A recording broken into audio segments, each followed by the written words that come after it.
Numerically है। ये पूछा है एक पिंड की 2 किलोग्राम मीटर स्क्वायर जड़त्व आघूर्ण तथा 3 रेडियन के कोणीय वेग से घूर्णन गति कर रहा है। यदि उसका जड़त्व आघूर्ण 1 किलोग्राम मीटर स्क्वायर तथा कोणीय वेग 5 रेडियन पर सेकंड हो जाए तो घूर्णन गतिज ऊर्जा में परिवर्तन पूछा है। तो घूर्णन गति ऊर्जा परिवर्तन क्या होता है? Kinetic energy. ये डेल्टा लगाते हैं, इसका मतलब परिवर्तन। काइनेटिक एनर्जी दो में से एक है, फाइनल माइनस इनिशियल। तो काइनेटिक एनर्जी का फॉर्मूला आपको पता ही है, रेखीय गति में हाफ एम वी स्क्वायर होता है, घूर्णन गति में हाफ आई ओमेगा स्क्वायर होता है। तो आपको डेल्टा के ई क्या करना है, हाफ I2 ओमेगा 2 का square minus half I1 omega 1 का स्क्वायर।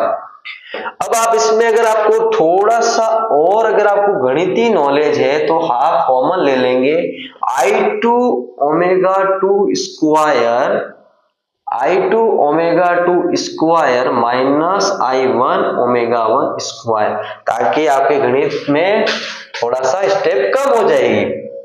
आप डेल्टा के इधर लिख रहा हूं मैं, डेल्टा के हाफ को बाहर लिखो, I2 कितना हो गया 1 हो गया, और ओमेगा 2 कितना हो गया 5 का स्क्वायर हो गया, I1 कितना था पहले 2 था, और ओमेगा 1 कितना था 3 का स्क्वायर था। तो कितना हो जाएगा हाफ 5 का कितना 5 स्क्वायर कितना 25 माइनस ये कितना हो जाएगा 2 माइनस ये कितना 2 और 9 9 2 कितना 18 18 25 में से अगर 18 गया 25 में से अगर 18 गया कितना रहेगा 7 रहेगा ना, 7/2 7/2 का मतलब 3.5 जूल। ऑप्शन कौन सा आ जाएगा, सेकंड ऑप्शन आ जाएगा।